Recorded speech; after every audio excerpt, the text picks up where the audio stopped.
मंगला ठक यांच्या नेतृत्वात बेमुदत धरणे आंदोलन।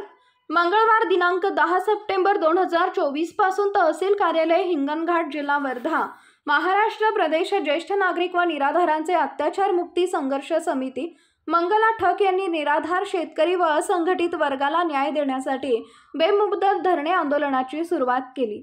यावेळेस निराधार महिला पुरुष उपस्थित होते। तसेच या धरणे आंदोलनाला अनेक सामाजिक संघटनेने पाठिंबा दिला। त्यांनी शासन प्रशासनाकडे मागणी केली। 55 वर्षावरील वयोवृद्ध निराधार व शेतकऱ्यांना 5,000 रुपये महिना मानधन मिळावा।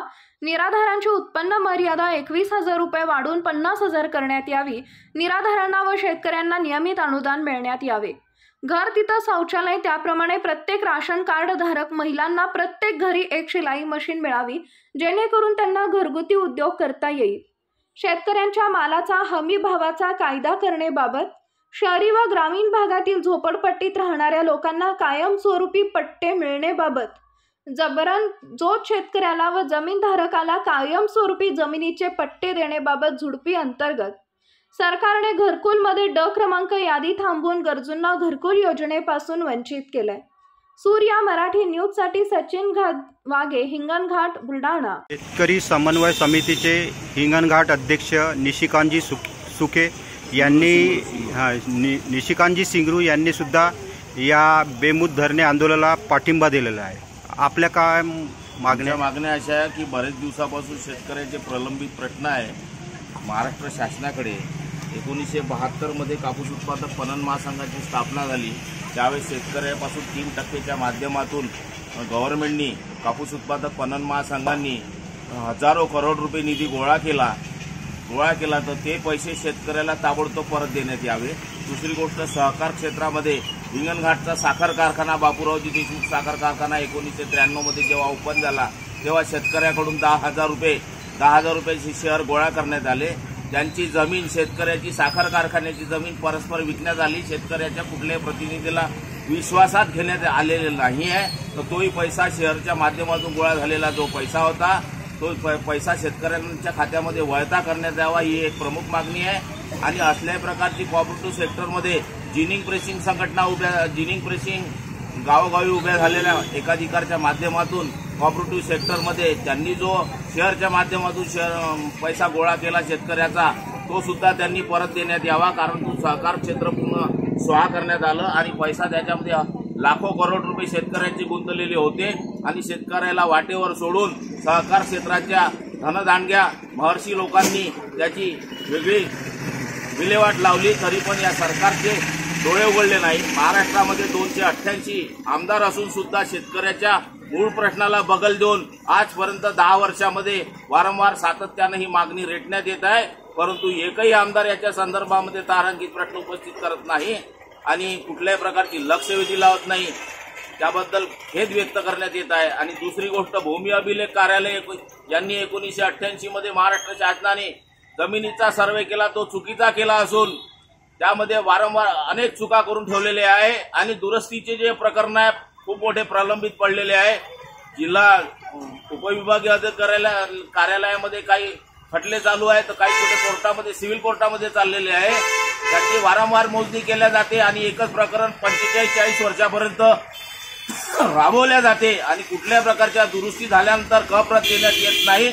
भूमी अभिलेख कार्यालयामध्ये खेटे मारू शेतकरी त्रस्त झाला असून या डिपार्टमेंटची सुद्धा चौकशी करण्यात यावी आणि स्थानिक लेव्हलवर शेतकऱ्यांना न्याय देण्यात यावा, ही प्रमुख मागणी आहे। दुसरी गोष्ट अशी, शेतकऱ्याला आपल्या मालाचे भाव ठरवण्याचा कायदा केंद्र सरकार आणि राज्य सरकारने केला पाहिजे, हे एक प्रमुख मागणी आहे। म्हणजे शेतकऱ्याला भीक मागण्याची काही गरज पडणार नाही। शेतकऱ्याला तटपुंजी भीक देते महाराष्ट्र शासन आणि केंद्र सरकार आणि शेतकऱ्याची थट्टा करणं चालू आहे। 15 एप्रिल 1994 मध्ये टंकेल प्रस्ताव लागू झाला आणि आपला माल कुठेही विकण्याची परवानगी देण्यात येईल असं सांगण्यात आलं होतं। त्यावेळी शेतकरी संघटनेचे नेते शरद जोशी होते, परंतु त्या टंकेल प्रस्ताव सुद्धा काय आपल्या पायदळी तुडवण्यात गेलेला आहे। आणि तिसरी गोष्ट असं की स्वामीनाथन समितीचा अहवाल गव्हर्नमेंटला केव्हाचाच प्राप्त झाला, परंतु शेतकऱ्याला त्या अहवालाच्या माध्यमातून अजूनपर्यंत विश्वासात गेलं नाही आणि न्याय देण्यात आलेला नाही आहे। तेव्हा याची सुद्धा दखल शासनाने घ्यावी आणि शेतकऱ्याला न्याय मिळवून द्यावा। शेतकऱ्याची 2,000-4,000 त्याच्या खात्यात टाकून थट्टा गव्हर्नमेंटने थांबवावे। अनेक योजनांमध्ये शेतकऱ्याची थट्टा केली जाते, बँकेचे लोक शेतकऱ्याला खेटे मारते आणि लोन देत नाही, केवायसीच्या माध्यमातून शेतकऱ्याचा सूड घेतला जाते। हा सूड सुद्धा शेतकऱ्याचा दूर झाला पाहिजे, हे प्रमुख मागणी आहे। यासाठी शासनाने याची दखल घ्यावी एवढीच विनंती मी करीत आहे। आणि महाराष्ट्र निराधार संघटनेच्या अध्यक्षा मंगलाताई ठक यांनी जे आंदोलन केलेलं आहे त्यांना आमचा संपूर्ण पाठिंबा असून हे आंदोलन बेमुदत स्वरूपाचं आहे। जोपर्यंत हे आंदोलन चालेल तोपर्यंत आम्ही त्यांच्यासोबत संघर्षामध्ये सोबत राहू एवढी मी विनंती करतो आणि महाराष्ट्र शासनाने याची दखल घ्यावी एवढी आग्रहाची विनंती महाराष्ट्र सरकारला करतो। बस, धन्यवाद। महाराष्ट्र प्रदेश ज्येष्ठ नागरिक व निराधार अत्याचार मुक्ती संघर्ष समितीचे श्रीमती मंगलाताई ठक हे आजपासून बेमुद धरणे आंदोलनासाठी बसलेले आहे। तर आपण त्यांना विचारू त्यांच्या मागण्या काय आहे। सांगा मॅडम, मागण्या तुमच्या काय आहे? नमस्कार, मी मंगला ठक, सामाजिक कार्यकर्ता। गेल्या 15 वर्षापासून निराधारांसाठी लढा देते आणि निराधार शेतकरी व असंघटित वर्ग हा अजूनही जागृत झालेला नाही आहे।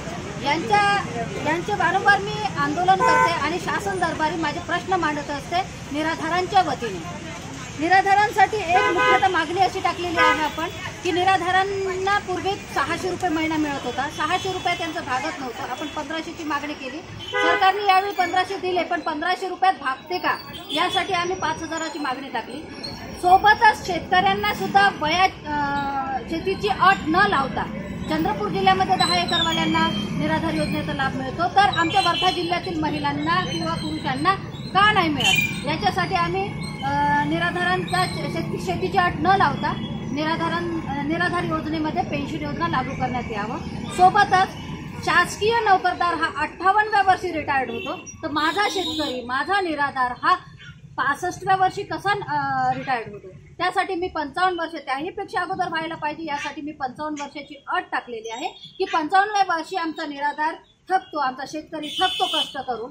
त्यासाठी आम्ही 55 वर्षाची अट कमी करून मागितली आहे। निराधारांसाठी, ज्येष्ठ नागरिक व वृद्धापकाळासाठी निराधारांसाठी 65 वर्ष कमी करून 55 वर्ष देण्यात यावं। सोबतच घरकुल योजनेमधील ड क्रमांकाची यादी खोलण्यात यावं, यासाठी आम्ही घरकुल योजनेसाठी ड क्रमांकाची यादी आम्ही खोलण्यासाठी धरणेला बसलो होतो। याही अगोदर आम्ही बरेचदा ह्या मागण्या मागितल्या होत्या, परंतु आतापर्यंत ड क्रमांकाची यादी खोललेली नाही आहे। सोबतच पिंपळगाव व कुंभी येथील BPLची यादी मुख्यतः पूर्ण टोटली रद्द करण्यात आली काही नेत्या मंडळींच्या आगाऊपणामुळे, तर ती सुधारित सर्वे करून किंवा मग जुनी यादी खोलण्यात यावी आणि त्या कुंभी व पिंपळगाव येथील लोकांना त्याचा लाभ मिळण्यात यावा। सोबतच हा मुद्दा अतिशय महत्त्वाचा आहे। शेतकरी हा त्याच्या मालाचा हमीभाव ठरवू शकत नाही का? कारण त्याला तो अधिकार नाही आहे। शेती 2 रुपयाच्या भावाने घेते, 20 रुपयाच्या भावाने विकते, तो माणूस शेतकरी त्याचं आयुष्य, त्याची बायको, त्याची पोरं, आई वडील, संपूर्ण त्याच्या परिवारातला वर्ग हा शेतीत राबतो आयुष्यभर। आणि नाही, हा मुद्दा अतिशय महत्त्वाचा असल्यामुळे थोडं वेळ द्या मला, कारण शेतीमध्ये राबतो, त्याचा बाप राबतो, त्याच्या बापाचा बाप म्हणजे आजोबा राबतो आणि वर्षानुवर्ष पिढी हे लोक शेती करतात तरी सुखी होत नाही। माझा कास्तकार हा सुखी होत नाही। मग ही जर शेती 2 रुपयाच्या भावाने विकत घ्यायची आणि 20 रुपयाच्या भावाने विकायची, तो दलालही सुखी होतो आणि तो जो घेणारा लेआउटवाला सुद्धा सुखी होतो, दुसऱ्या वर्षी बिल्डिंग बांधतो आणि लाखो करोडो रुपयाची संपत्ती कमवतो। त्याला जर त्याच्या मालमत्तेचा विकत घेतलेल्या आमच्या शेतकऱ्याकडून विकत घेतलेल्या मालाचा भाव ठरवण्याचा अधिकार आहे, एखाद्या दुकानदाराला भाव ठरवण्याचा अधिकार आहे, एखाद्या भाजी विकणाऱ्याला भाव ठरवण्याचा अधिकार आहे, तर माझ्या शेतकऱ्याला त्याच्या मालाचा हमीभाव ठरवण्याचा अधिकार का नाही आहे? इतक्या वर्षापासून सरकार, शासन झोपलेलं आहे का? यावर का लक्ष देत नाही? यासाठी मी मुख्यतः या सगळ्या मागण्या इथे रचून धरलेल्या आहे। हे आंदोलन जोपर्यंत शासन दरबारी मागण्या पूर्ण होत नाही तोपर्यंत हे आंदोलन पाऊस सकाळपासून पाऊस चाललेला आहे, तर ह्या मागण्या आम्ही रचून धरणार आहोत। ठीक आहे। महाराष्ट्रातील महत्त्वाच्या व ताज्या घडामोडी जाणून घेण्यासाठी आजच आमच्या सूर्या मराठी न्यूज चॅनलला सबस्क्राईब करा आणि बेल आयकॉन प्रेस करा।